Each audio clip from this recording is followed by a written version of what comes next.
Bonsoir à tous.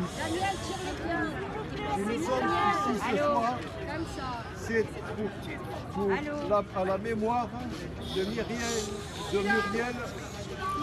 Muriel, lâchement assassiné par un barbare, par des barbares, de 11 coups de couteau et qui a été brûlé de manière à rappeler l'Holocauste.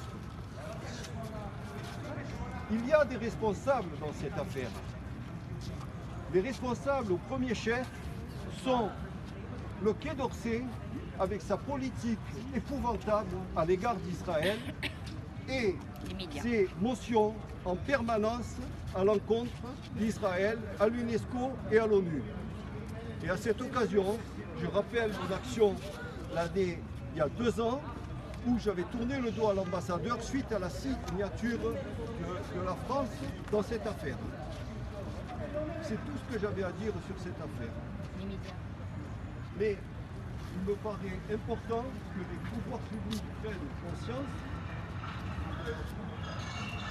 incurie dans le traitement du terrorisme, que ce soit en France, en Europe ou partout ailleurs, et qu'ils arrêtent de dire qu'Israël, c'est à part.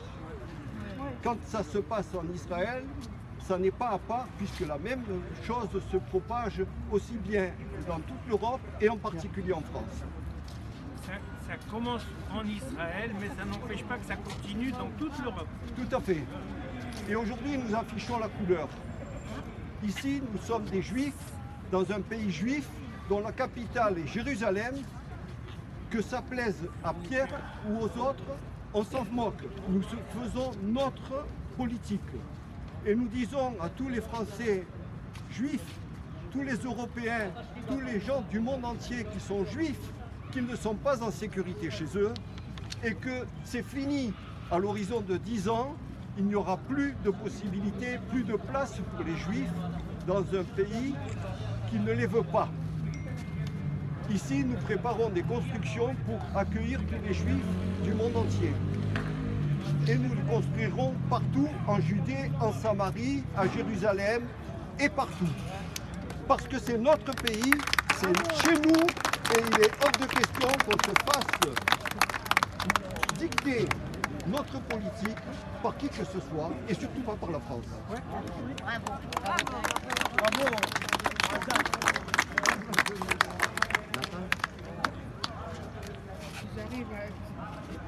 Je laisse la parole Il faut lire fort. à quelqu'un qui va lire un message extraordinaire. Quelqu'un qui peut lire plus fort. Quelqu'un lit fort, quelqu'un veut lire fort et bien articulé.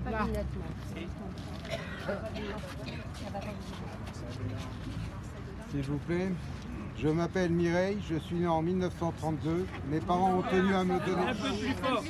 Encore plus fort. Je m'appelle Mireille, je suis né en 1932. Mes parents ont tenu à me donner un prénom français, car après tout la France, on l'aime. Elle nous a accueillis. Mireille, c'est pour l'actrice. La plus belle actrice du monde, dit maman. Mireille Balin, une star. Il paraît que plus tard, elle sera la femme d'un officier de la Wehrmacht, qu'elle sera arrêtée à la Libération et qu'elle mettra fin à sa carrière. Moi, je suis belle comme Mireille, c'est papa qui dit ça. À l'école, le maître nous apprend la Marseillaise, les symboles de la République.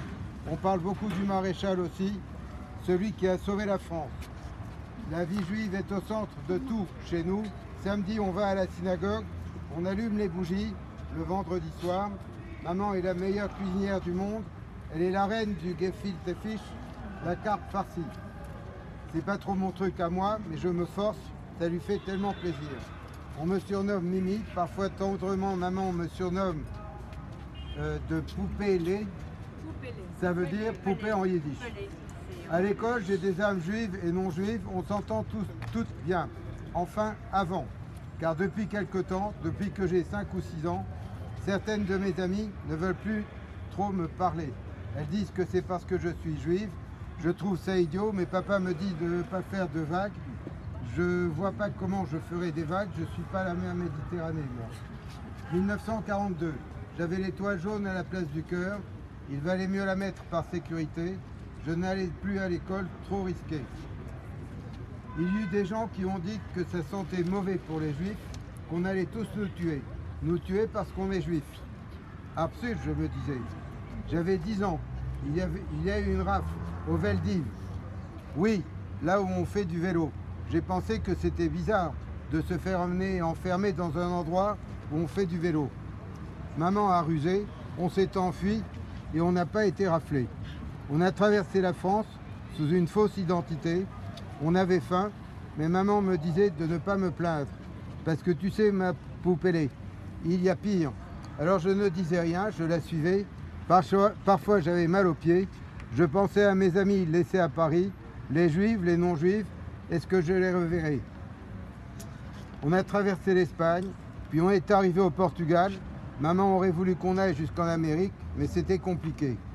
À Lisbonne, on partageait un tout petit appartement avec des cousins de mon père. On a été sauvés.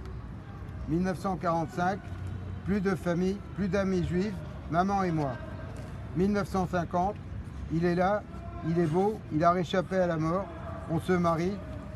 Je prends son nom, je suis Mireille Knoll.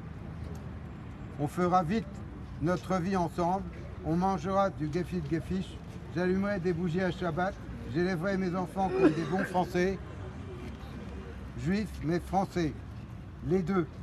J'aime mon pays, la France, j'aime ses valeurs, j'aime ses frites, j'aime ses musiques, j'aime sa culture, j'aime son vin. Je suis morte, allongée sur mon lit, ça sent le brûlé. Je crois que j'ai brûlé, comme la famille juive à Auschwitz. Je crois qu'ils m'ont poignardé avant.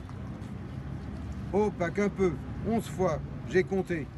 Ils ont dit des trucs comme « c'est tout ce que tu mérites, la vielle, sale juive. On vous tuera tous. Crève, je ne comprends pas. » Je l'aimais bien, je le connaissais depuis sa naissance. Il venait souvent lorsqu'il était petit, je lui racontais des histoires, je lui donnais à manger des gâteaux à la cannelle. Il avait même droit à un peu de coca. Lui, il était musulman, moi j'étais la vieille dame juive. On disait dans l'immeuble qu'on ressemblait à Madame Rose et Momo, à Madame Rosa et Momo. Dans le livre de Romain Gary, La vie devant soi. On s'aimait bien, je crois. C'était comme un fils pour moi. Et puis il a commencé à avoir des comportements bizarres.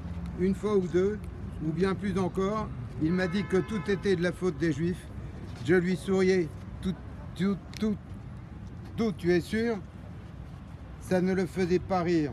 Il y avait de la rage dans ses yeux. Je voyais bien qu'il croyait vraiment que les Juifs étaient la cause de tous ses soucis. Vendredi, il est venu à la maison boire du Porto. C'était Shabbat. Je préparais mes bougies. Dimanche, il est revenu avec un copain. Ils ont crié un truc. Il a dit ça, juive. Et puis ils m'ont tué. Et puis je suis morte. J'ai 85 ans. Si vous voulez bien, on va faire une minute de silence à la mémoire de cette dame qui a été quand même méritante et jusqu'au bout a cru qu'on pouvait avoir des amis qui sont en fait nos ennemis. Nous allons Une minute.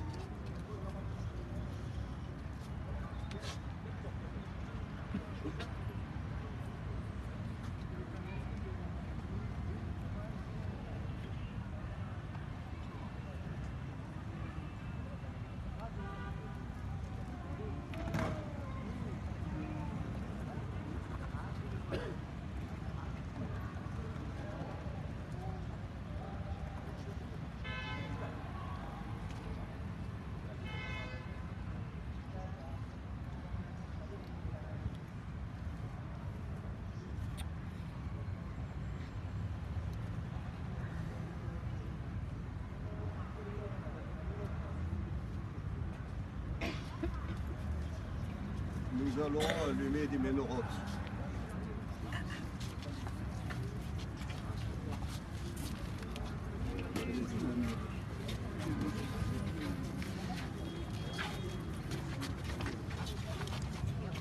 Pardon.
Tu vois? Et toi?